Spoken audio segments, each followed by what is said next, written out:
Loop knots in knotting terms. Loop knots have been classified in a variety of ways.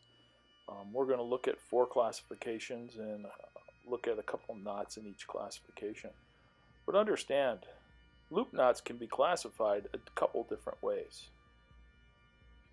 So let's have a quick review here now. This is a piece of rope, and the piece of rope typically has 2 ends in the middle. We identified what the ends were in our last video. That would be the standing end on top there. That makes this the working end on bottom.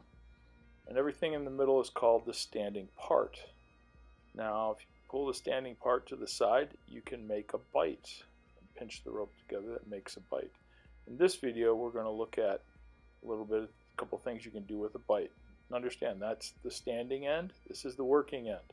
So if we take my bight and we do an overhand turn, you'll notice that the rope crosses at the crossing point over the top, going to the working end, and underneath is going to the standing end. That's an overhand loop. If we take the bight and we twist it in an underhand way, the rope over the top is going up to the standing end, and on the bottom is going to the working end. Okay? So what you want to do, there's 2 different loops there, overhand and underhand, is look at that crossing point and see what the crossing point looks like. If it's over the top to the working end, that's an overhand loop. Alright? First knot we want to tie today is an overhand knot. Take your rope and your working end, make a loop around your fingers, cross over, tuck it through the loop you made, and there's your overhand knot. Probably the most basic knot in knot tying. So let's take our overhand knot and make an overhand knot sliding loop. So cross your knot over the standing part, tie the overhand knot, and there you have a sliding loop. Now we're going to work on another type of slip knot. This is called a slip knot. You make a bight with your working end on the bottom of the bight. Go ahead and make a loop, pinch it with your fingers, and then take your working end through the loop over the top of the top half of the bight about a good 2 or 3 times. Pull the working end in the top half of the bight and you get what we call a slip knot. The first single loop knot we're going to learn is a bowline. So you wrap your working end around an object, which could be you. You grab the standing part and you make an overhand loop. Take your working end, put it up through the loop, wrap it around the standing part, and send it back down through the loop. It should look like this. The bowline is a fixed terminal knot. It's a rescue knot. It could save your life. Learn this knot. This next loop is a figure 8 on a bight. You get a rather long bight. You cross it over, make an underhand loop, come all the way around the bottom, and then tuck the top of the bight back through the loop. Pull on it and you'll see a nice figure 8 knot, very sturdy knot, a figure 8 knot. That's figure 8 on a bight. Now the next single loop knot we're going to tie is called a figure 8 follow through. Okay, so you have your long piece of rope here. You take your working end, you move your way up the working end quite a bit now, because we're going to make a figure 8 knot here. And a figure 8 again, you take a bight, you twist it.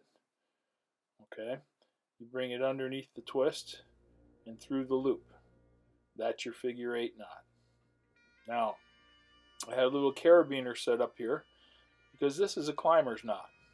So we'll go ahead and tuck our working end through the carabiner and pull on it, and that gives us room to work now. Now we're going to take this working end and we're going to trace the rope through the figure 8. It's going to look like a double figure 8 knot, but it's a figure 8 follow through. So we go through, trace around the top, okay, come back through. You just have to look and follow. We come back through. We're going to go up and around now, under and through the last loop, and you'll see a nice 2-strand figure 8 Adjust it a little bit, just like the figure eight on a bight almost, but now we were able to do it so we could put it on a carabiner or a climbing rope. Good knot to know.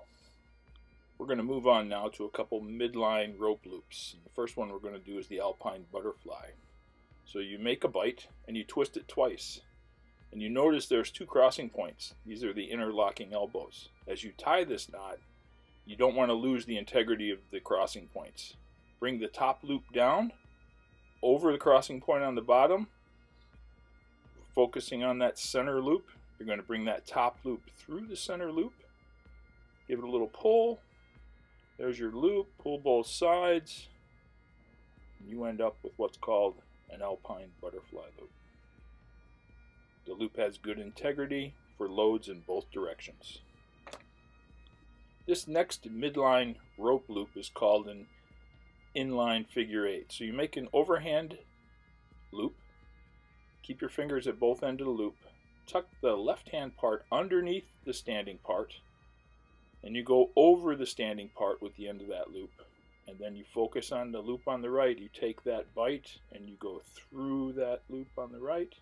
You pull it, you'll see a nice figure eight happen there. This is an inline figure eight. It has very good stability if you pull it in the direction of the loop. But be cautious with this loop if you're going to pull in both directions, because it can capsize if you go the other direction. We're going to move on to the category of double loop knots. And we're going to make a double figure eight. So you get yourself a bight. I get a rather long bight because we're going to tie a figure eight in the middle of the bight. Okay. So you take the end of the bight and you cross over. Make that loop in the middle. Tuck it under all the way over the top and back through that loop. Then you'll see a nice figure eight form there. Don't pull it tight. Dress it down. Get it down a little bit on the loop. Don't let it be at the end of the loop. So we call that knot dressing when you improve the integrity of a knot. In this situation, we're not done tying the knot.